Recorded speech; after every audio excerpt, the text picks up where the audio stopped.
So how will you surrender? What will you surrender? What have you got to surrender, first of all? Only when you're worthless, you can surrender, please see.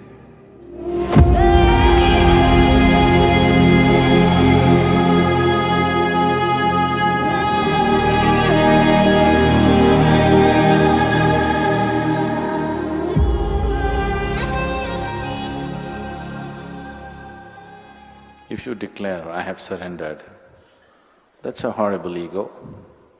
So how will you surrender? What will you surrender? What have you got to surrender, first of all?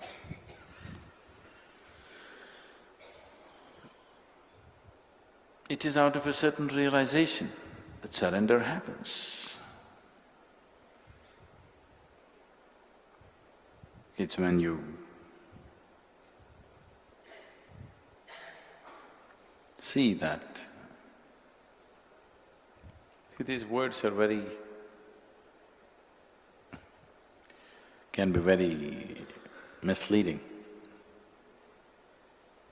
because you've always been taught self-worth, self-esteem, confidence, isn't it? These are the valuable things to make your life. Surrender is against all these things.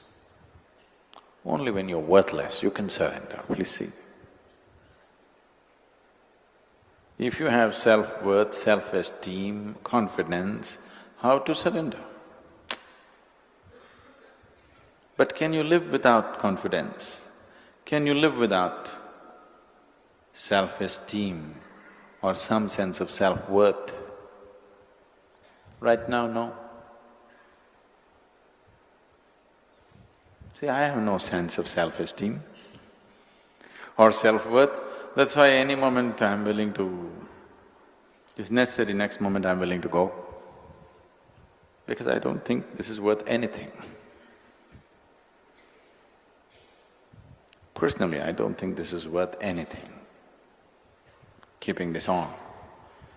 But because it seems to be useful for many lives around us, we keep this going. When you talk surrender, you're talking about passing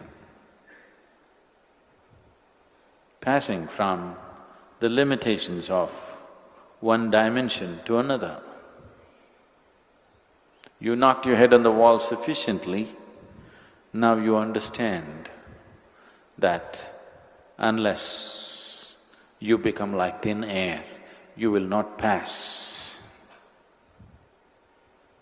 When you have realized this, that in your present form you will never pass, when you realize this, see, suppose you're imprisoned and the doors are thick and nothing happens, you can't go. There is a gutter, filthy gutter. If you crawl through this filth, you can get out to freedom. Will you choose to crawl through the filth or no? You will, right? Yes? If that's the route to freedom, through the most horrible filth you will crawl. It will go into your nostrils and your mouth and everywhere, but it doesn't matter. It leads you to freedom, so you will crawl through filth. That's surrender. That's surrender because you have realized you can't cross the prison wall standing, that is why you're crawling. So surrender is a certain realization that you realize in your present form, you cannot pass the gate. So you find a more intelligent way to pass.